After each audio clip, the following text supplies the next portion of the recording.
estáis? Bienvenidos a un nuevo episodio del podcast de Enco Wellness Academy. Hoy nos hemos desplazado hasta el centro de entrenamiento Life and Sport, que pertenece a Arturo. Aquí lo tenemos. Bienvenido, Arturo. Muy buenas. Gracias por acompañarnos hoy. Hoy vamos a hablar de entrenamiento de fuerza y de cómo funciona su centro de entrenamiento. Si recordáis, ya en la temporada pasada juntamos a dos profesionales del sector y en ese momento hicimos un cara a cara. Hoy vamos a hablar solo con Arturo y nos va a contar un poquito su perspectiva, su manera de trabajar y cómo se ha ido desarrollando su carrera profesional en diferentes ámbitos. Enco Wellness Academy, episodio 2. El cara a cara de los centros de entrenamiento. Un podcast de Enco Wellness Academy con la colaboración de Amelia Sánchez y Arturo Martín. ¿Cómo estás, Arturo? Cuéntanos un poco cómo has llegado a este mundo, por qué un centro de entrenamiento, por qué el entrenamiento, la actividad física y demás. Bueno, pues yo creo que lo primero, como todo en esta vida, la vocación al final es lo más importante a la hora de decidir a qué quieres dedicarte. Yo en mi caso el deporte pues ha sido un poco el motor o el patrón que ha seguido un poco desde bien pequeño, en concreto el fútbol. Pero bueno, en la vida pues te vas orientando un poco pues hacia lo que puedes vivir de ello. Entonces yo tenía claro que, bueno, pues, desde siempre el fútbol me gustó, tanto a la forma de practicarlo, pero pronto me pasé al otro bando que fue al de entrenar, desde muy pequeño, desde los 16 años, y prácticamente de manera ininterrumpida he estado más de 16 años enfocado al entrenamiento en fútbol o a los deportes de equipo. Simultáneamente comencé a estudiar la licenciatura en Ciencias del Deporte, en este caso en Valladolid, y simultaneaba el entrenamiento en fútbol, ¿vale? Con la carrera. Dentro de la carrera, una carrera tan grande de 5 años, pues te da tiempo a tocar muchos palos, la gestión, la docencia, el entrenamiento, y desde luego lo que más identificado me sentía era con el mundo del entrenamiento, ¿vale? Pero es verdad que los primeros, saliendo un poco de los deportes de equipo, los primeros pinitos que hice yo fue más orientado hacia el entrenamiento de la salud y más concretamente en la mujer, ¿de acuerdo? Ahí me centré en el embarazo, ¿vale? Había un nicho de mercado bastante grande y por explotar. En colaboración con unas matronas empezamos en un programa de preparación al parto a introducir actividad física en el embarazo, ¿vale? Y esas mujeres, pues, llegó un momento en el cual dieron a luz. Entonces hubo que hacer un proceso de recuperación postparto. Otro nicho de mercado. Exactamente. Y fue el momento en el cual me empecé a formar de hipopresivos, algo que era completamente desconocido prácticamente en la ciudad por descontado y en España. De hecho, creo que la primera que me formé yo con el método Caufier en hipopresivos, creo que fue el segundo o el tercer curso que se impartió en España cuando yo lo hice. O sea, que era algo todavía desconocido. Entonces, aparte de creer en que eso era importante para la mujer, también teníamos que convencerlas porque era un momento en el cual ellas desconocían para lo que yo les estaba hablando. Entonces, bueno, pues empezó ese nicho de mercado, el embarazo, el posparto, hasta ya yo trasladar un poco mis conocimientos o mi día a día, que era el entrenamiento en fútbol, pues luego ya a ir a ese grupo de gente que iba fidelizando con el paso del tiempo, a empezar a hacer entrenamientos más orientados al acondicionamiento físico. Entonces, a partir de ahí, pues como toda la vida, pues vas creciendo y ese resultado pues de llegar hasta el día de hoy. Me gusta lo que decías, que te centrabas en el área de la mujer, porque yo cuando empecé también y abrí mi centro me centré eso, sobre todo en la mujer, en embarazo, posparto y en entrenamiento de fuerza en la mujer, porque veía que las mujeres era como algo que siempre habían estado orientadas más al cardio, ¿no? Porque a nivel social están más estigmatizadas, ¿no? Por el canon estético, por la pérdida de peso, y siempre se centran más en el cardio y dejan un poco de lado la fuerza sin saber cuáles son las ventajas de la fuerza. Yo muchas veces le digo a mis pacientes, y en algunos podcasts he hablado de la capacidad que tiene el músculo de regular otros órganos de nuestro cuerpo, porque podemos decir que el músculo es un órgano endocrino que tiene influencia en todos los órganos del cuerpo.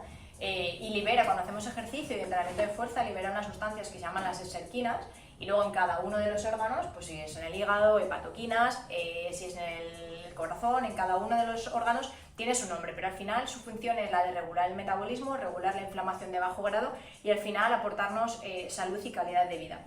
¿Qué nos dirías tú, Arturo, porque en vuestro centro ofrecéis entrenamiento de fuerza, ¿verdad?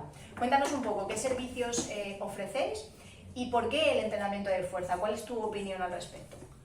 Bueno, nosotros somos un centro bastante interdisciplinar porque dividimos un poco los que son entrenamientos dirigidos en grupo, entrenamientos más personalizados. Dentro de los entrenamientos personalizados va más orientado pues, a gente que busca un fin de acondicionamiento, un fin concreto, gente que necesita prepararse para una prueba, para pasar un test específico, gente con patologías o gente que viene en un proceso de una recuperación de una lesión. Y luego en el apartado de las sesiones dirigidas grupales, por decirlo de una manera, dividimos el área de salud del área de rendimiento, por decirlo de una manera. En el área de rendimiento es bien lo que tú has dicho, hacemos 3 partes, digamos que es el entrenamiento funcional, que es un poco el acondicionamiento general, las sesiones específicas de fuerza, ¿vale? Dividiendo por grupos musculares durante la semana, y luego los entrenamientos de kickboxing, donde ahí le hemos metido más un componente comercial, como puede ser el boxing, con un apartado más lúdico también, y buscando más un enfoque hacia un cardio, un entrenamiento más global, digamos, ¿vale? Entonces, eso es un poco nuestra oferta dentro del centro.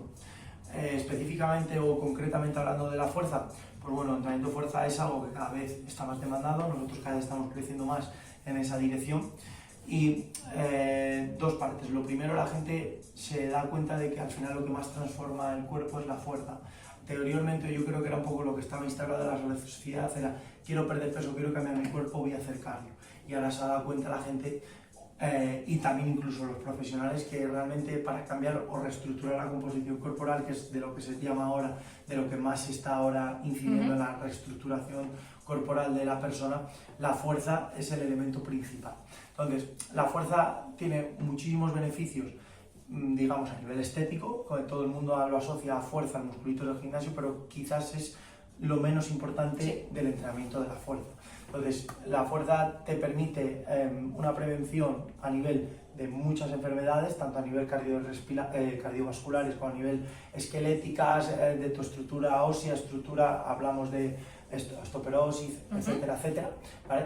Y luego también a nivel funcional, el entrenamiento de la fuerza en tu día a día tiene muchísimos más beneficios que lo que puede tener un entrenamiento simple de cardio. No, de hecho por eso se llama funcional, porque al final se emplean unos patrones de movimiento que en el día a día pues se ejemplifican, ¿no? Es un press, lo utilizamos para los cambios de armario, para subir cosas, una sentadilla o un peso muerto que es agacharte a coger cosas del suelo, que al final la gente se cree muchas veces que entrenar fuerza pues también han asociado con el musculito del gimnasio o culturismo, porque al principio solo se conocía. Es verdad que el entrenamiento de fuerza casi que podríamos decir que lo puso de moda un poco Arnold, sí. Pues eso, ¿no? Desde el mundo del culturismo, pero es verdad, como decías, que no tiene solo la parte estética, sino la parte también de salud. Y luego aparte una cosa importante, que el entrenamiento de fuerza, la gente está equivocada y se piensa que a lo mejor la fuerza solo es ponerme en una máquina del gimnasio, solo es coger una mancuerna lo más grande posible.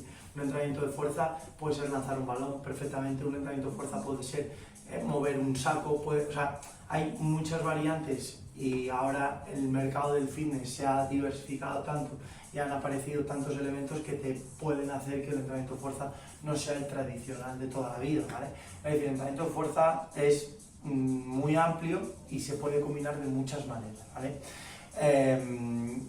Aún así, evidentemente, es un entrenamiento en el que requiere cierta constancia, como cualquier otro tipo de entrenamiento, y también que requiere una cierta técnica para respetar unos patrones biomecánicos correctos para poder realmente alcanzar los objetivos que estás trabajando, ¿vale? Entonces, creo que nosotros nos estamos guiando mucho en el tema de sesiones dirigidas de fuerza para llegarle a un público que generalmente el entrenamiento de fuerza por desconocimiento no lo tocaba o lo estaba haciendo de una manera errónea.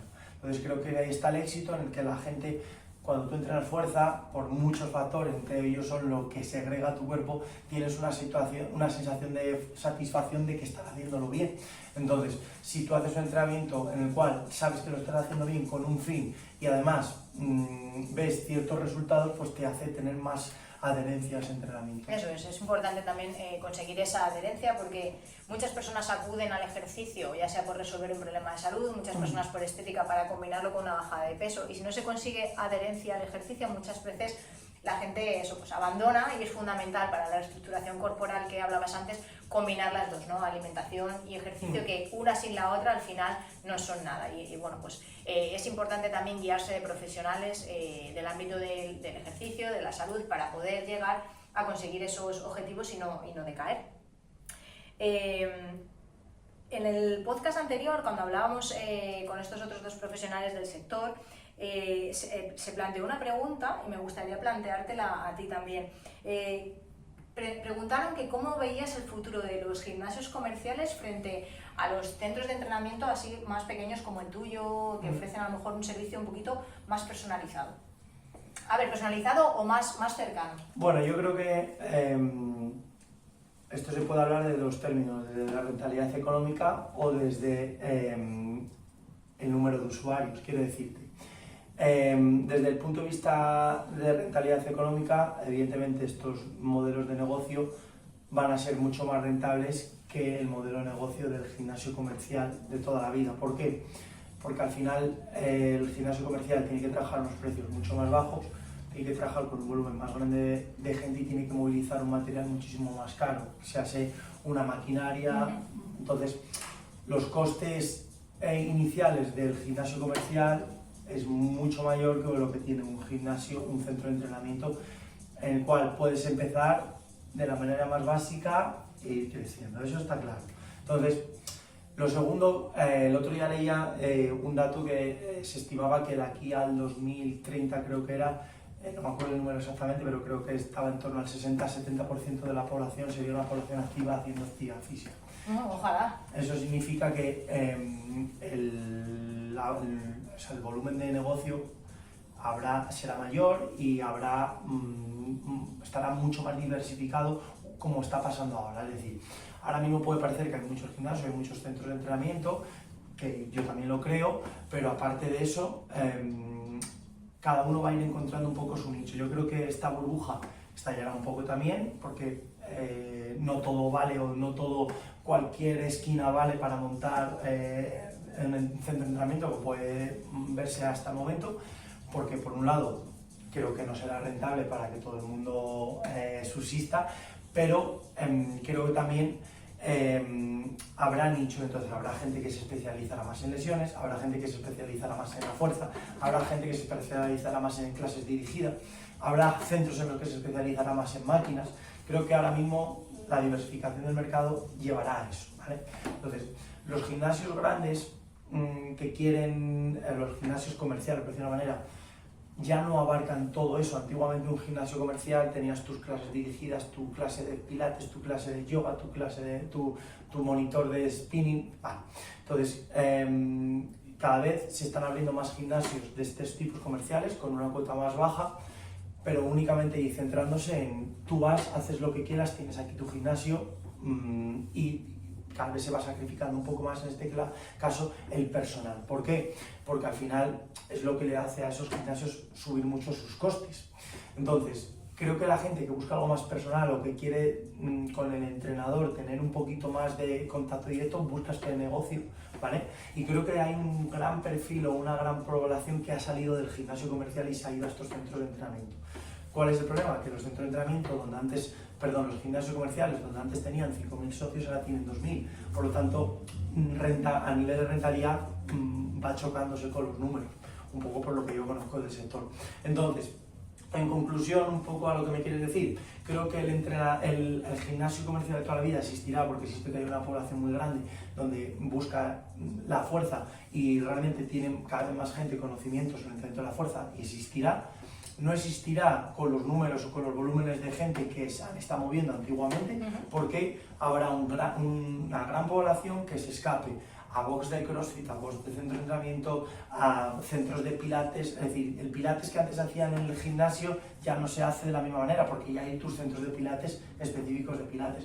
La gente que iba a las clases dirigidas, la clase dirigida al gimnasio cada vez te va a ofrecer menos horas probablemente, y los centros de entrenamiento te van a ofrecer constantemente ese entrenamiento personalizado. Entonces, creo que se está diversificando el mercado, y también es cierto de que no creo que sea posible mantener que en cada esquina o en cada hueco haya uno. Entonces, y eso creo que es una tendencia bueno, que se está empezando a ver en el mercado, pues que mucha gente, y luego ya está, esto ya es una opinión personal, que es para ti que sea rentable, es decir, rentable que es, tú tienes un centro de entrenamiento, tienes que abrir 12, 14 horas para al final, qué rentabilidad. Entonces, bueno, eso ya es una opinión personal. Sí, bueno, eso al final cada uno no tiene que echar. Efectivamente, es la opinión personal hacia dónde se está dirigiendo. Es decir, ¿puede sostenerse esto, que haya una explosión de centro de entrenamiento, que en un polígono haya 6 naves de entrenamiento? Eso ¿Puede sí que mantenerse?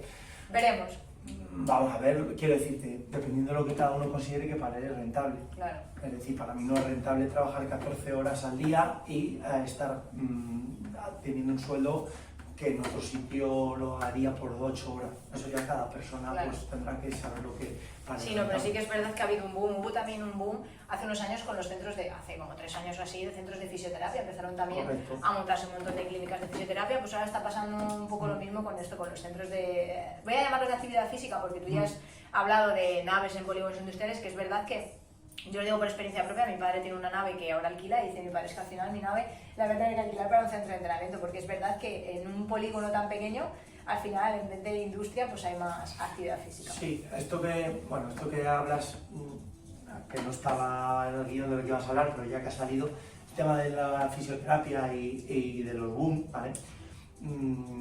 Al final, yo esto es una opinión también personal y lo he discutido muchas veces, al final en la fisioterapia hay mucho intrusismo, quiero decirte. No pasa nada, está bien, porque en el otro podcast también salió el tema este al final de la pregunta. Claro, al final yo entiendo que los fisios pueden decir, hay mucho intrusismo en la fisioterapia porque una persona, un título masajista, quiropráctico, vale, perfecto. Pero y al revés, es decir, yo entiendo que un fisioterapeuta no puede estar cuando trabaja 8, 9, 10 horas al día y 8, 9, 10 horas al día de mecánica manual con una persona, un tratamiento manual, porque yo entiendo que es un desgaste.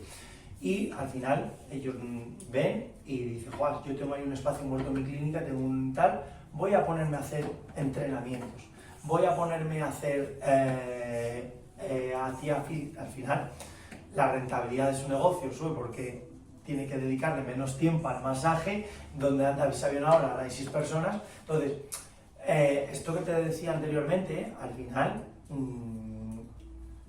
no todo vale y no todo, o sea, un fisioterapeuta tiene que estar relacionado con un licenciado, una persona para actividad física. Un fisioterapeuta solo por sí puede en su espacio aportar ejercicio, yo creo que no. Una persona que imparte ejercicio puede hacer tratamientos, yo creo que no. Entonces yo creo que las relaciones entre profesiones son muy importantes, pero el intrusismo creo que es una línea muy delgada que creo que se está empezando a pasar.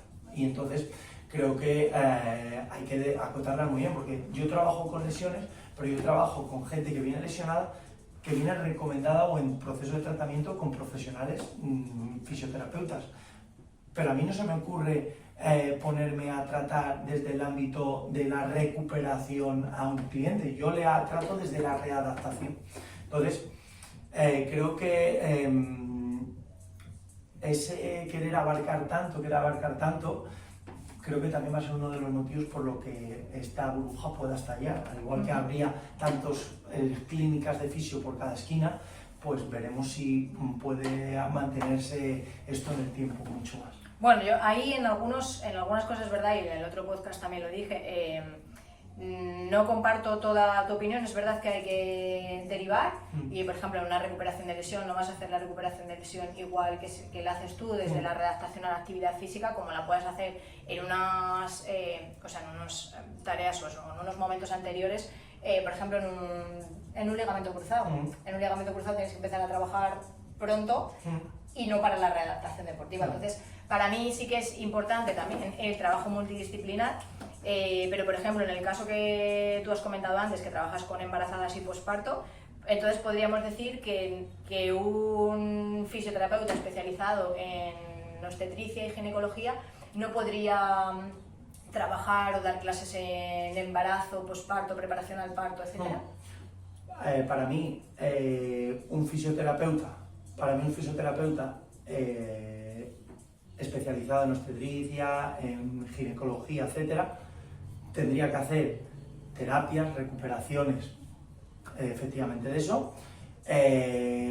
Por ejemplo, para mí no deberían dar una clase de preparación al parto. Por ejemplo, para mí eso es un campo de las matronas, eso es mi opinión, porque al final es su estudio, una cosa es tu preparación, tú puedes recuperar a una mujer posparto desde el punto de vista de lo que hablamos de la recuperación. Para mí el ejercicio, un fisio no está preparado para entrar a recuperar a nivel de una readaptación deportiva en una mujer que haya dado a luz, sí en una recuperación del suelo pélvico, y está hablando a nivel de tratamiento, en una recuperación de la diástasis abdominal, pero creo que el fisio no tiene el conocimiento para qué ejercicio o qué volumen de entrenamiento, qué tipos de entrenamiento tiene que hacerle a una persona que a lo mejor tenga que pasar un proceso de recuperación de la diástasis. Está el proceso del fisio, donde el redactador no entra para nada. Vamos a un proceso de ligamento cruzado. Acaba el chico, la persona acaba de la operación y automáticamente tiene que entrar el fisio. Ahí no entra para nada el redactador. El redactador entra en un proceso a partir de los 2-3 meses, donde empieza a hacer un ejercicio. Nosotros, los casos que tratamos de ligamentos, ahora una lesión que está de moda, nosotros en el centro tenemos hasta 6 ligamentos cruzados rotos. Pasan por un proceso de fisio, donde nosotros no intervenimos para nada. Empezamos a intervenir poco a poco, a partir del mes tercero aproximadamente, en algunos casos antes y en algunos casos a posterior. Cada operación es un mundo, donde empezamos a tener nosotros progresivamente mayor importancia y progresivamente menor importancia el fisio, hasta que llega un momento en el que el fisio desaparece, a partir del mes sexto, donde ya hace cosas prácticamente residuales, y nosotros es donde empezamos a coger prácticamente el 100% de la recuperación. Para mí, que un fisio quiera coger toda esa recuperación me parece un error. Claro. Para mí un fisio... No, porque además, aunque tenga formación en eso, no llega, o sea, no parte desde... No viene desde el mundo del rendimiento deportivo. Efectivamente, para mí un fisio no puede para nada, no tiene para nada conocimientos cuanto volumen de cargas, periodización de cargas. Puedes tener ejercicio, tiene evidentemente conocimientos en patrones de movimiento, pero hasta ahí. Es decir, tú a un fisio que está haciendo una redactación le pone a hacer a un chico un peso muerto porque estima que en ese momento de la recuperación tiene que empezar a potenciar los isquiotibiales. Perfecto. Mi pregunta es: ¿cuánto volumen, cuántas repeticiones, cuánto tiempo de descanso? Entonces, ahí es donde entra el proceso de redactación. Al igual que yo no me meto en cuánto tiene que tratarle el isquio, qué terapias le tiene que hacer, porque lo desconozco. Lo que sí sé, que cuando tú me dices que hay que potenciar el isquio, yo sé cómo tengo que potenciar el isquio. Entonces, ahí, para mí, por ejemplo, te he puesto un caso en la rodilla y te pongo el caso de una mujer que haya venido, que esté haciendo una recuperación de suelo pélvico. Tiene un programa, un proceso en el cual tendrá su rehabilitación suelo pélvico a través de del biofeedback, de lo que sea, pero luego en su apartado de volver a la actividad física, creo que el profesional es el licenciado, llámase en este caso, de la actividad física, y la persona que es encargada de la recuperación de esa persona será su fisioterapeuta, y el encargado de la valoración de esa persona en el preparto será su ginecólogo y su matrona, por ejemplo. Entonces, yo creo que, por eso digo que la línea es muy delgada, y querer abarcar desde el pre hasta el post, hay muchos profesionales que tienen que estar bien relacionados. Entonces, creo que el error que se está cometiendo ahora es el que quiere saltarse muchos profesionales. Esa es mi opinión, por lo que veo en el día a día. Hablábamos también en el otro podcast del problema que había en Salamanca para encontrar profesionales a la hora de trabajar. Una dinámica que he visto es que muchas de las personas que entran a estudiar CAFID aquí en Salamanca no se dedican luego al mundo de la actividad física como tal, sino que están más orientados como al mundo de la docencia. Entonces, bueno, pues era para que nos contaras un poco tu visión acerca de esto, y que también a la hora de tener personas trabajando contigo, ¿qué buscas en esas personas? Bueno, yo creo que el primer problema, mira, sin ir más lejos, esta mañana lo comentaba con una persona, el problema que hay es un CAFID, en Salamanca existe CAFID en la universidad. ¿Cuántos pueden salir al año? 60 y pico, 70 chicos, lo desconozco el número. Y muy pocos chicos que salen directamente a la carrera tienen intención de trabajar en el mundo, por ejemplo, del entrenamiento. Muy pocos.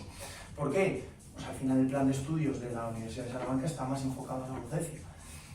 Y es así de sencillo. Entonces yo me acuerdo cuando me planteé, yo cuando empecé a estudiar INEF, que todavía es la INEF, en Salamanca no existía, luego llegó un momento en el que ya empezó a estar el CAFI del grado y me planteé, vi el plan de estudios y no me convencía nada. Yo venía de un plan de estudios mucho más enfocado al entrenamiento, al rendimiento, a la investigación, muchas otras cosas, y aquí me encontré un plan de estudios más orientado a la docencia. Entonces, al final, si tú estás 4 años y te están enfocando a algo, es más fácil que te orientes a ello. Eso por un lado. Y luego creo que claramente hay socialmente algo que está cada vez más de moda o más instalado en nuestra sociedad, que para la gente es mucho más cómodo ser funcionario que complicarse la vida en otros sectores. Es así, de hecho ahora mismo hay más funcionarios, o sea, empleo público en España, hay más gente que trabajando en el sector privado. Al final son datos, claro, para mí esos dos casos son fundamentales. Y me preguntabas que qué busco yo en una persona que quiera trabajar con otro. Lo primero, que te da ganas de trabajar. Eso es lo primero. Lo segundo, que tenga humildad, que cuando venga no se piense que sabe más que venga aquí. Que a lo mejor sabe... a mí una vez un chico me dijo, cuando me hizo una pregunta, me dijo, ¿cuánta gente hay aquí trabajando con máster? Me hizo esa pregunta. Y le dije, con ninguno, pero con ganas y experiencia bastante más que con la gente que me ha presentado máster. Quiero decir que luego la titulitis es un problema muy grande en España, sí. Lo primero. Lo segundo, ¿qué busco en las personas? Evidentemente todos hablaríamos de experiencia, tal cual. Bien, yo busco lo primero, que tengan don de gente, que tengan capacidad de adaptación, porque nosotros somos un centro muy grande donde puedes estar entrenando a Manoli con 65 años con una patología, como que te tienes que ir a recuperar un cruzado a la siguiente hora, como que tienes que entrenar ahora a una persona que está compitiendo de élite, ¿vale? Tocamos muchos palos, pero necesito una persona que tenga eso, ¿vale? Nosotros afortunadamente, cuando no tenemos personas que son capaces, pero también tenemos perfiles que a lo mejor no encajan para todo, pues les orientamos un poco en el perfil que encaja. Pero al final, todo con voluntad y ganas de aprender, pues al final se suplen las carencias, que todos las tenemos, por supuesto. Lo que no puedes pretender es tener una persona que sea top en algo, que tal, pero es que en esto me falla. Bueno, pues habrá que potenciarlo en ello. Eso es normal y entrar a encontrar, pero desgraciadamente ahora en el mercado laboral lo que menos te encuentras es gente que quieran empezar a trabajar y que sea el trabajo el que vaya cada vez creciendo y haciéndole crecer. Lo que quieren es resultados rápidos, un horario de trabajo en el cual muy cómodo y funcionario, podríamos decir. Sí, exactamente, es la realidad y bueno, con pocas expectativas. Yo afortunadamente en el día de hoy puedo decir que gracias al crecimiento que hemos tenido en el centro, es ahora gracias al equipo que tenemos, sinceramente. Todo, cada vez que el equipo se debilita, el centro lo nota. Y yo ahora, afortunadamente, puedo decir que he encontrado un grupo de trabajo que quiere trabajar conmigo. Entonces, quiere trabajar conmigo y quiere crecer profesionalmente, sin ninguna paja lamentar, ¿me entiendes? Entonces, eso pues hace que los clientes estén satisfechos y que el negocio crezca. Ajá. Eso es lo más importante. En muchos aspectos coincides, sí, también con los otros compañeros del sector que hablabas tú de humildad, ¿no? Y de las ganas. Alguno de ellos se me quedó porque decía que buscaba gente que tuviera hambre de aprender, ¿no? Y de crecer, y eso también lo has referenciado tú. Y es verdad que en todos los sectores hoy en día, cuando hablas con gente, cuesta mucho encontrar a gente que quiera trabajar, ¿no?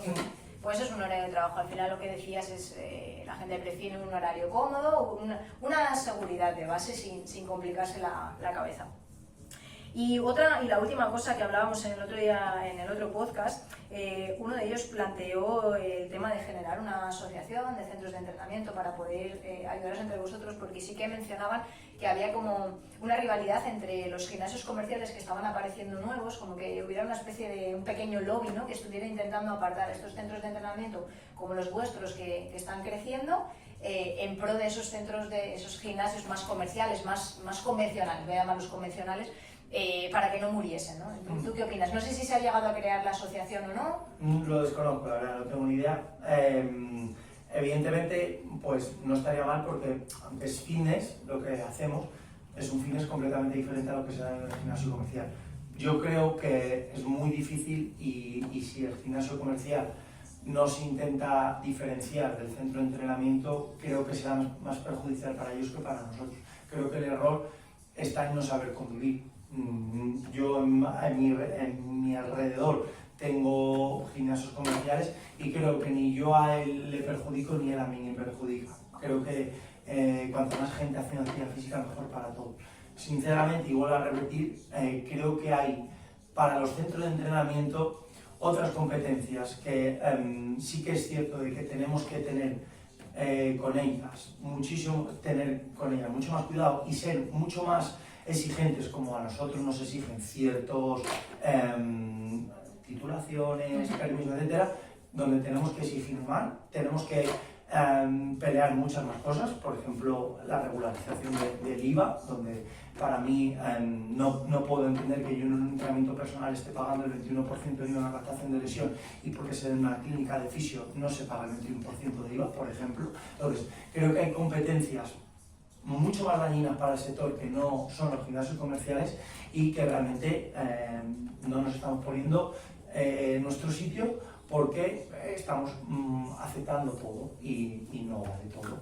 Entonces creo que es importante esa asociación, pero también es importante tener claro quién es para nosotros un poco lo que nos puede hacer que nuestra profesión no se valore como se tiene que valorar. Y es, por ejemplo, te he puesto un caso muy claro como es el pago del IVA, por ejemplo.